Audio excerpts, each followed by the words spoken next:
kadar bayaran bulanan kepada bank lebih tinggi dibandingkan dengan dividen yang ASB bagi. Biasalah dalam pelaburan, kadang-kadang kita untung, kadang-kadang kita rugi. Dan sekarang ni, usaha dari semua pihak untuk meningkatkan semula ekonomi negara. Dan kita mengharapkan dividen ASB selepas ini akan meningkat dan menjadi lebih baik sikit jika kita mempunyai matlamat dan perancangan yang betul dalam melabur menggunakan loan ni. Kita akan tetap kaut keuntungan dalam tempoh masa yang tertentu. Kita sekali lagi dalam YouTube channel Amirul Amin. Terima kasih kerana anda masih setia di dalam YouTube channel ni.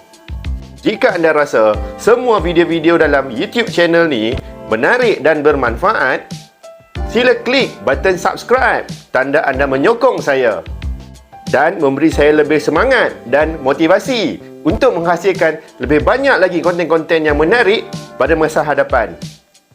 Thank you guys yang mana yang telah support saya selama ni. Apa-apa pun guys, saya nak bagi tahu ya, semua kenyataan yang saya buat dalam semua video-video saya adalah pendapat peribadi saya.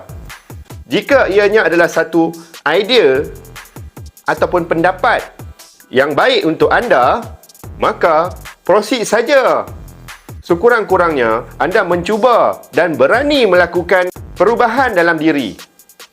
Dan jika anda rasa semua perkongsian saya ni tak bermanfaat dan merugikan, sila kongsikan idea dan pendapat terbaik anda di ruang komen. Kita sama-sama belajar perkara yang baik dan bermanfaat ya guys. Tapi semua tindakan kita mestilah bermula dengan ilmu. Jangan cuma hanya dengar dari pendapat orang dan terus proceed tanpa kita sendiri tahu apa perkara yang kita buat ni. Jangan ikut-ikut orang saja ya guys. Terima kasih. Korang tahu tak guys, yang ASB ni adalah satu platform pelaburan yang berisiko rendah. Apa makna berisiko rendah? Iaitu salah satu platform pelaburan di mana kita letakkan duit tunai kita dan ada risiko rugi. Tapi dalam risiko yang amat rendah. Ini bermaksud tak kiralah dengan cara apa. Bila melabur, kemungkinan rugi itu ada. Dan hari ini, semasa melabur wang tunai kita di dalam ASB, kita masih tak menghadapi risiko rugi lagi pun.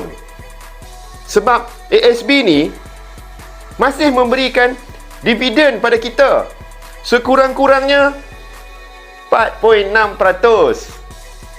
Dan antara nasihat pakar-pakar keuangan dan pelaburan, mereka akan berpesan kepada pelabur-pelabur yang mula nak melabur ni, kalau boleh gunakan duit cash.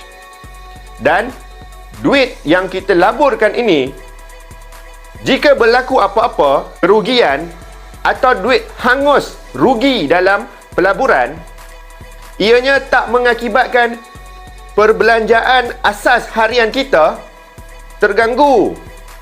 Dengan kata lain, duit pelaburan ni adalah duit simpanan yang lebih yang kita nak guna bertujuan untuk melabur dan sanggup hadapi rugi. Tetapi hari ini, jika ada yang menggunakan loan atau pinjaman bank untuk dijadikan pelaburan, ini akan lari sikit daripada konsep asal melabur tu. Pelaburan yang menggunakan loan sebagai konsep ini adalah yang dibuat oleh ASBF. Dengan menggunakan loan bank, kita laburkan sijil ASB ni dalam ASB account. Okey, melabur dengan menggunakan loan ni adalah satu trik dan plan, juga peluang yang orang nampak untuk menghasilkan keuntungan dalam pelaburan. Dan sekarang ni, mereka yang menggunakan loan sebagai pelaburan sedang mengalami satu keadaan di mana mereka sedang menghadapi sedikit kerugian, iaitu bila mereka melabur, dividen yang mereka dapat sedikit kurang dibandingkan dengan interest bank yang agak tinggi. Inilah kerugian yang sedang dialami oleh pelabur-pelabur yang menggunakan loan. Betul tak?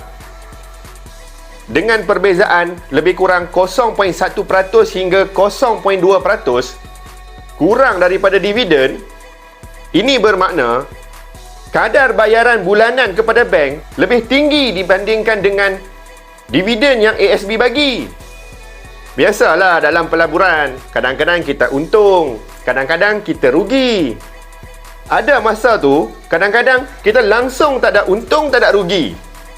Sebagai contoh, dengan pinjaman wang sebanyak RM100,000 dan dilaburkan ke dalam ASB, jumlah lebihan duit yang kita perlu bayar kepada bank lebih kurang RM100 hingga RM200. Dalam melabur, kita kena terima jika kita ada rugi RM100-200. Itu biasa. Bank memang tak mau rugi ya. Kita kena ingat tu. Jadi, kita yang orang biasa-biasa ni buat pula pinjaman daripada bank untuk melabur, kita lah yang kena tanggung semua rugi ni. Macam yang saya cakap tadi, RM100, RM200 rugi dalam masa setahun. Punca asalnya, macam yang saya cakapkan tadi, mereka ni tak ada duit untuk melabur dan mereka terpaksa berkongsi keuntungan dengan pihak bank. Jadi, kita kena hadap dan fahamlah risiko-risiko yang bakal kita hadapi semasa buat loan untuk melabur ni. Don't hard feeling ya.